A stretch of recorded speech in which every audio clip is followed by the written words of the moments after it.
पहले निश्चय करिए, फिर कार्य आरंभ करिए। दुष्ट स्त्री बुद्धिमान व्यक्ति के शरीर को भी निर्बल बना देती है।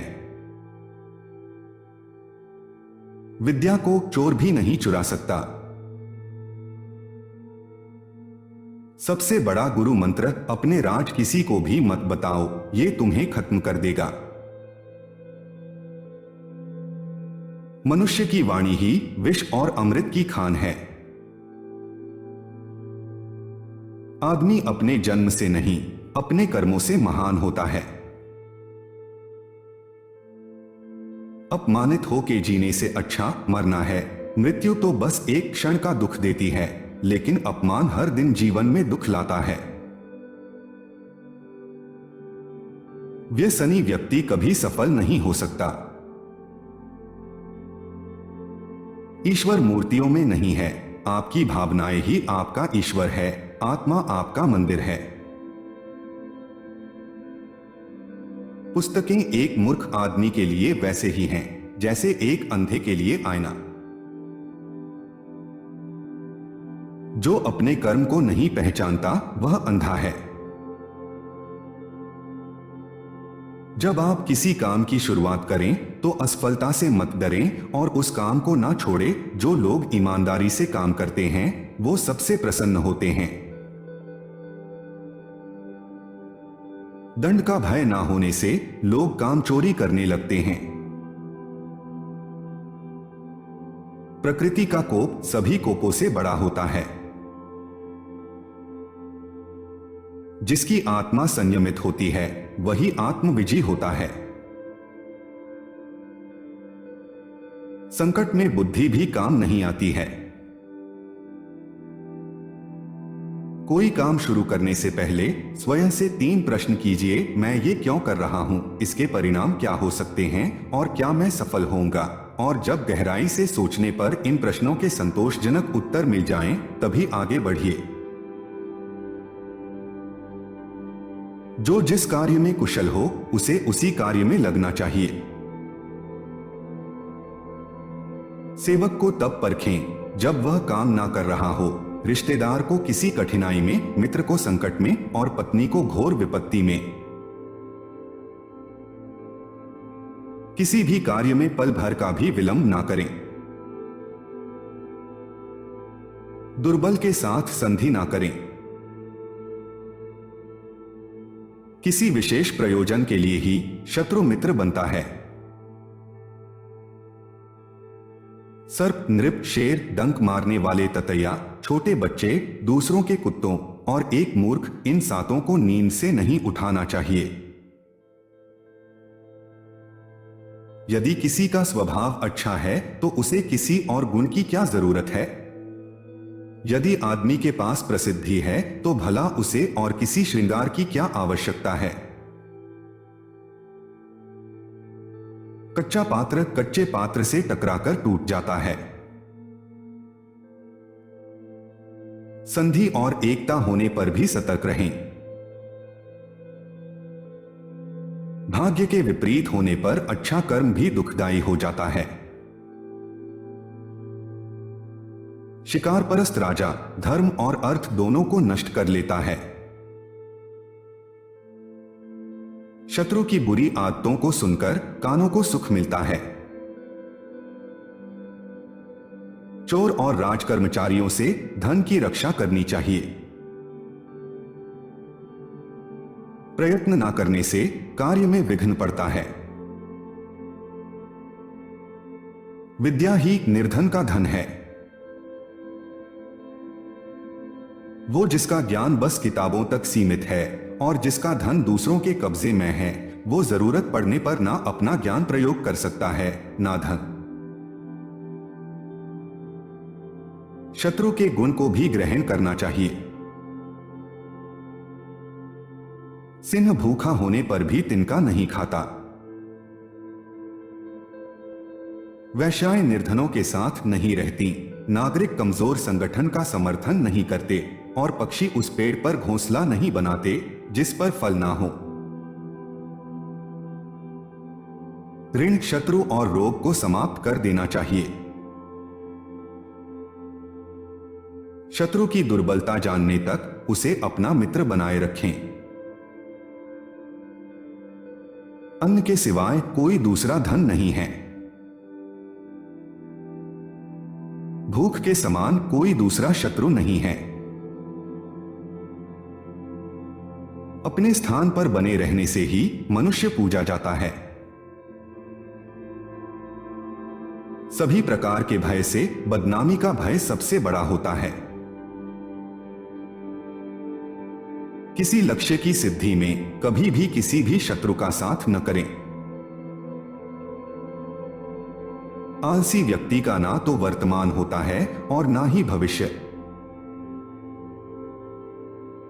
प्रत्यक्ष और परोक्ष साधनों के अनुमान से कार्य की परीक्षा करें। सत्य भी यदि अनुचित है तो उसे नहीं कहना चाहिए। समय का ध्यान नहीं रखने वाला व्यक्ति अपने जीवन में निर्विघ्न नहीं रहता। दोषहीन कार्यों का होना दुर्लभ होता है। चंचल चित्त वाले के कार्य कभी समाप्त नहीं होते। लापरवाही अथवा आलस्य से भेद खुल जाता है। अर्थ और धर्म कर्म का आधार है। भाग्य पुरुषार्थी के पीछे चलता है। शत्रु दंड नीति के ही योग्य है। कठोर वाणी अग्निदाह से भी अधिक तीव्र दुख पहुंचाती है। अपने से अधिक शक्तिशाली और समान बल वाले से शत्रुता ना करें। शक्तिशाली शत्रु को कमजोर समझकर ही उस पर आक्रमण करें। एक उत्कृष्ट बात जो शेर से सीखी जा सकती है वो ये है कि व्यक्ति जो कुछ भी करना चाहता है उसे पूरे दिल और जोरदार प्रयास के साथ करे। योग्य सहायकों के बिना निर्णय करना बड़ा कठिन होता है। घमंडी स्वामी के होने से तो स्वामी का ना होना अच्छा है। एक अकेला पहिया नहीं चला करता। स्वभाव का अतिक्रमण अत्यंत कठिन है। विचार न करके कार्य करने वाले व्यक्ति को लक्ष्मी त्याग देती है। धूर्त व्यक्ति अपने स्वार्थ के लिए दूसरों की सेवा करते हैं। कठिन समय के लिए धन की रक्षा करनी चाहिए। दुष्ट की मित्रता से शत्रु की मित्रता अच्छी होती है। प्रकृति रूप से प्रजा के संपन्न होने से नेता विहीन राज्य भी संचालित होता रहता है। वृद्धजन की सेवा ही विनय का आधार है। वृद्ध सेवा अर्थात ज्ञानियों की सेवा से ही ज्ञान प्राप्त होता है। ज्ञान से राजा अपनी आत्मा का परिष्कार करता है, संपादन करता है।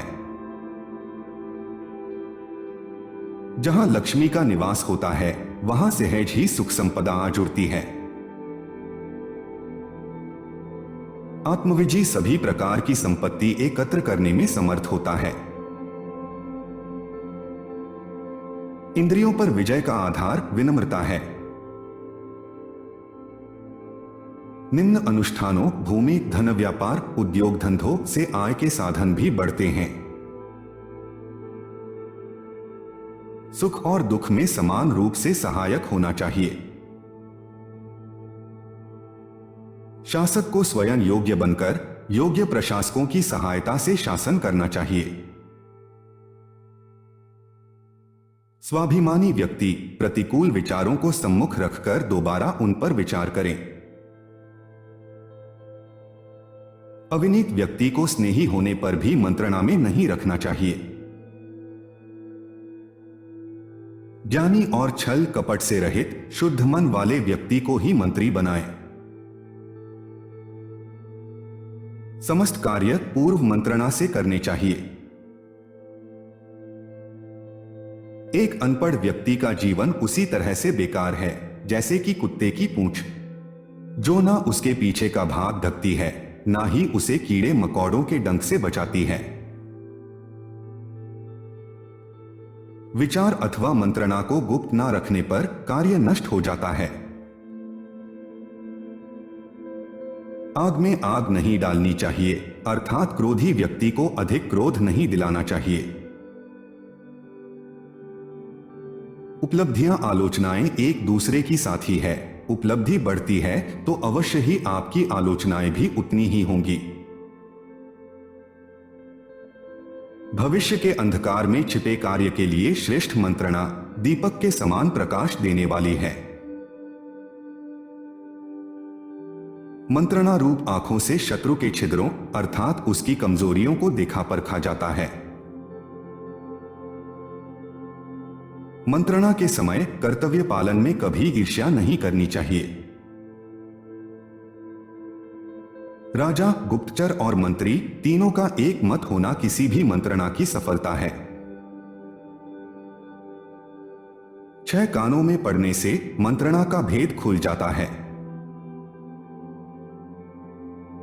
कार्य अकार्य के तत्वदर्शी ही मंत्री होने चाहिए। राजनीति का संबंध केवल अपने राज्य को समृद्धि प्रदान करने वाले मामलों से होता है।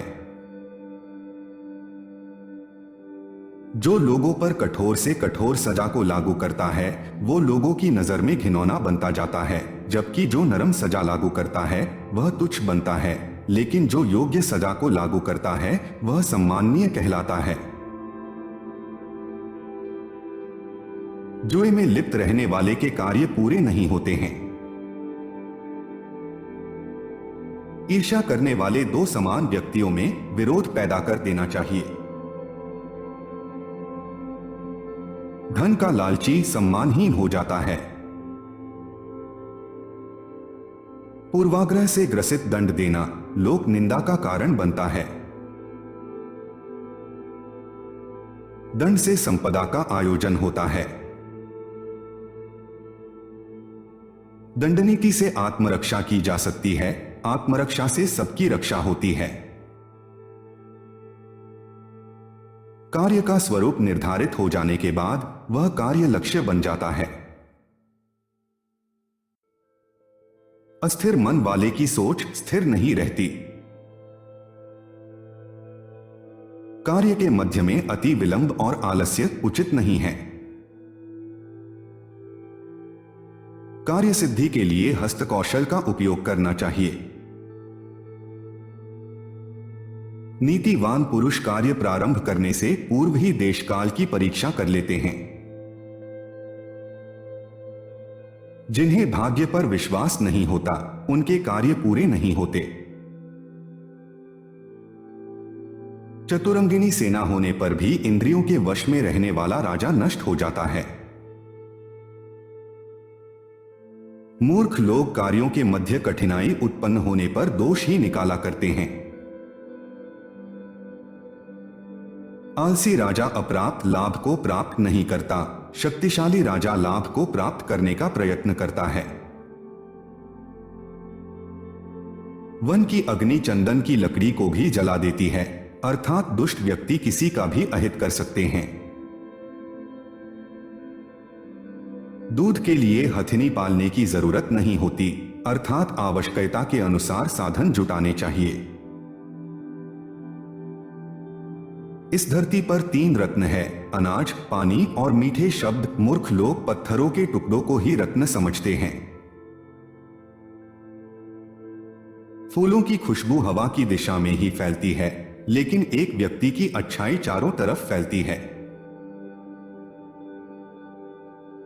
जो अपने कर्तव्यों से बचते हैं वे अपने आश्रितों व परिजनों का भरण पोषण नहीं कर पाते। इस बात को व्यक्त मत होने दीजिए कि आपने क्या करने के लिए सोचा है। बुद्धिमानी से इसे रहस्य बनाए रखिए और इस काम को करने के लिए दृढ़ रहिए। सोने के साथ मिलकर चांदी भी सोने जैसी दिखाई पड़ती है, अर्थात सत्संग का प्रभाव मनुष्य पर अवश्य पड़ता है।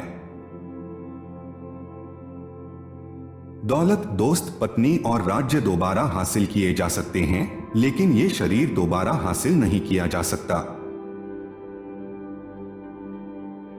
सांप के फन, मक्खी के मुख और बिच्छू के डंक में जहर होता है, पर दुष्ट व्यक्ति तो इससे भरा होता है।